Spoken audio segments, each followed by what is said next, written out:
Good afternoon, everybody. It is Sunday, March 17th. We're going to do our weekly commitment of traders video here. Just a quick reminder that derivatives trading is inherently risky and past performance is not indicative of future gains. We'll start here with the SPX. The biggest thing to take away at the moment is commercials added to their position this week. So we have commercials adding to their long position, while large speculators are adding to their shorts. This may give us a rise for a push higher, but we're not getting any signals at the moment that anything is outlying in our metrics. So this isn't a high odds setup, but we always review the SPX each week. Just remember that these reports are conducted Wednesday to Tuesday, so we have to view these through that lens. And we had the markup on CPI, and then when this data would have been collected, and then the hold up on Wednesday after CPI. So for the week ahead, our big areas to watch on the ES will be 5170 and 5073, as that's the major position of this ad that we've just had. A few other points to note from a macro perspective that are nearing extremes are the lack of bearish sentiment from individual investors, while bullish sentiment is near recent peaks. The leveraging that's just triggered this past week from institutional investors.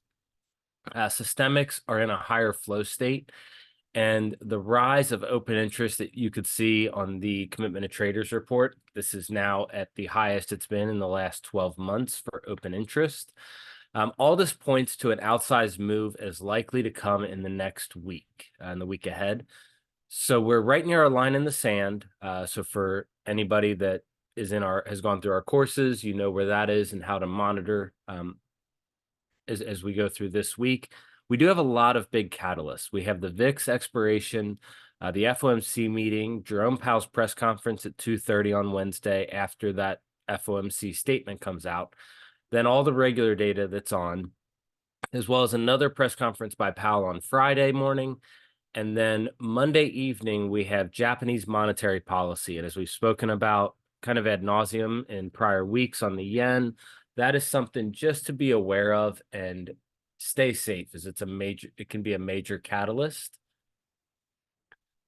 Bitcoin. Commercials have now distributed almost their entire position. Nothing clear is given the next setup, but we don't have the potential for a markdown to buy a position again.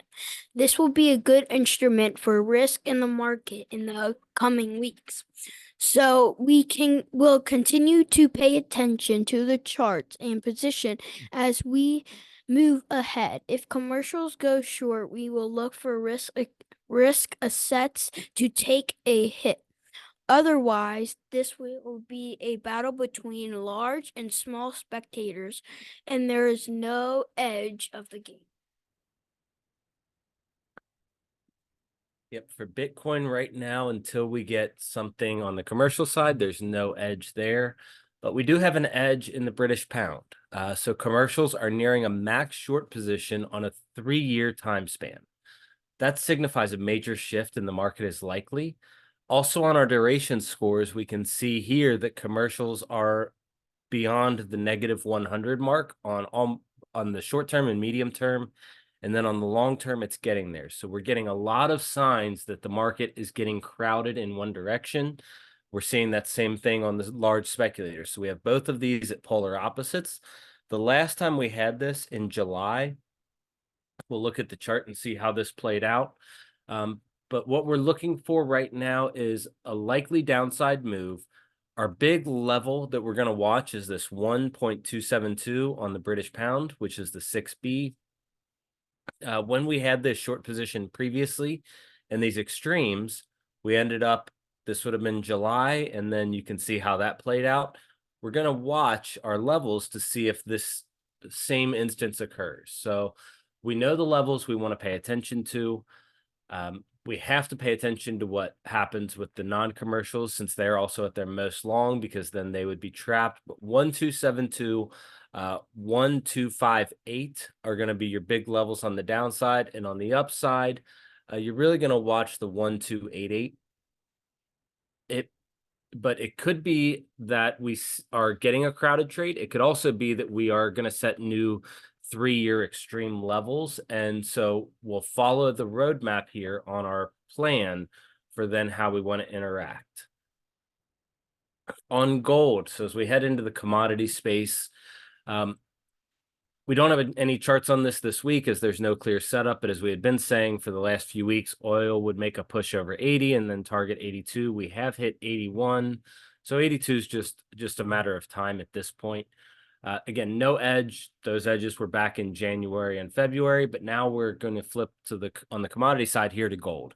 So commercials are at their most short that they've been since about May of last year, while large speculators are at the most long they've been in about the same time frame. This was a nice setup to ride on the upside, but remember that for non-commercials to profit, they will have to sell. This becomes dangerous as everybody is positioned on the long side. And commercials can ride this out for the long game. And so the last times that we've had commercials at these levels, they're marked with these red arrows.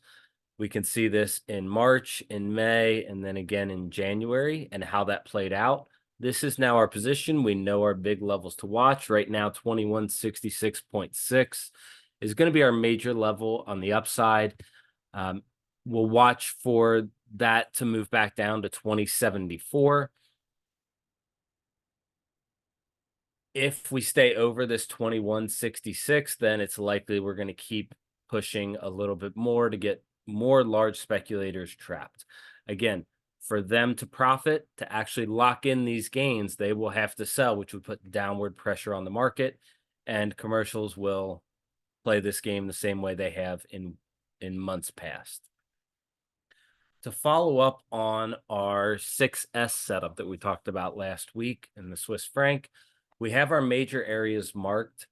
Commercials did trim a little bit of their long position as the market held up, but now we're coming right back down to where they had built their position. So they built the position, we had a markup, and then held kind of sideways here, and this is where they distributed a little bit.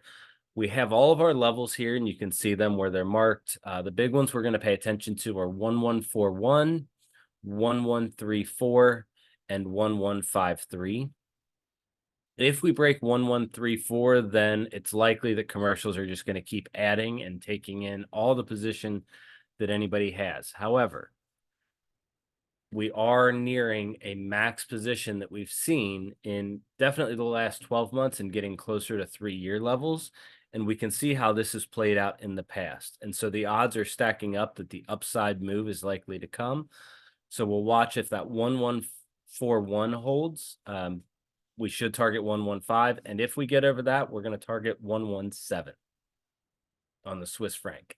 That would be a move that's likely to take a few weeks to months. As you can see here, these positions take a time to build. And then once they take time to build, they take time to mark up and distribute. But that's one of our more clear setups that we have at the moment.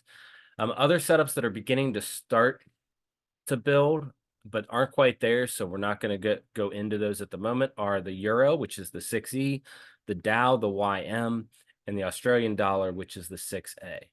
We'll keep monitoring those and bring those up as the setups become more clear and give us an edge to trade.